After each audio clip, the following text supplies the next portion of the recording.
Bonjour, je présente Anubix. Donc dans Anubix, vous aurez 4 dés, sauf qu'ici je n'en ai mis que 3 parce que je vais vous présenter la version à 2 joueurs. Donc 2 joueurs, eh bien on coche ici car c'est pour 3 joueurs, 4 joueurs, 5 joueurs. Alors dans Anubix, vous avez différents bâtiments qu'il va falloir construire. Donc des fiches différentes. Et ensuite ici pour marquer les points.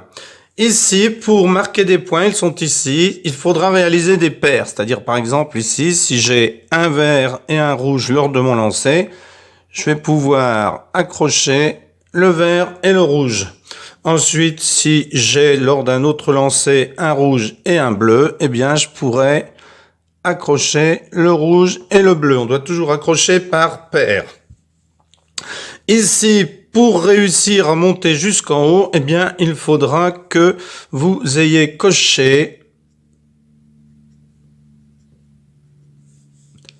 Donc, si vous avez coché comme ceci, par exemple, eh bien, vous ne marquerez que 4 points, car pour pouvoir marquer les 12 points ici, il faut que les 2 colonnes soient terminées. Si je veux marquer 7 points, il faut que les 2 colonnes soient à 7. Si je veux marquer 10, il faut que les 2 colonnes soient à 10. Et si je veux marquer 12, il faut que les 2 colonnes soient accrochées. Ici, dans la pyramide, eh bien, imaginons que vous ayez lancé le bleu et que vous ayez lancé sur la face violette. Vous allez cocher le bleu et le violet. Et ensuite, si vous avez par exemple une verte dans un autre lancer, si vous avez par exemple 2 vertes dans un autre lancer, vous pourrez cocher celle-ci et vous pourrez cocher celle-ci parce qu'elle est soutenue par 2 autres pierres. Là, vous avez coché un symbole, le serpent. Vous êtes le premier à cocher le serpent, donc vous allez l'entourer sur votre feuille et les autres joueurs vont le barrer si ils ne l'ont pas coché durant le même tour que vous. Ici, ce sont des jokers, donc qui peuvent vous aider à choisir une autre couleur. Et ici aussi. Alors ici, c'est un peu spécial comme joker. Donc imaginons que le joueur 1 ait lancé les 2 dés et qu'il ait récupéré 2 dés verts. Bien vous n'avez pas le droit de récupérer ces dés, vous aurez juste le droit de récupérer le dé qui reste. Le dé qui reste ne vous intéresse pas parce que de toute façon vous ne pouvez rien faire. Alors imaginons qu'ici ce soit déjà coché par exemple. Eh bien vous allez pouvoir choisir un de ces dés, une de ces couleurs ici, pour pouvoir le cocher sur la feuille. C'est-à-dire que si vous avez besoin du rouge, imaginons par exemple que vous ayez coché tout ça, et qu'ici il vous manque le rouge, eh bien vous allez pouvoir prendre le rouge pour pouvoir le cocher ici, ce qui vous donnera 4 points. Sauf que dans les tours ultérieurs, ici vous mettrez un petit rond, eh bien vous n'aurez plus le droit de prendre ces deux-là.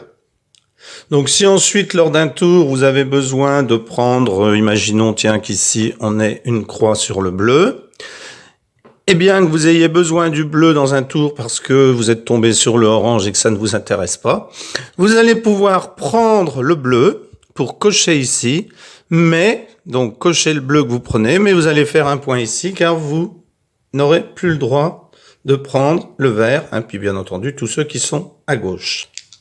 Alors, à son tour de jeu, chaque joueur va lancer les dés. Le joueur actif va en prendre 2. Et le joueur passif va prendre le dé qui reste. Donc ici, un bleu, un jaune. Eh bien, le joueur pourrait très bien connecter ici le jaune avec le bleu.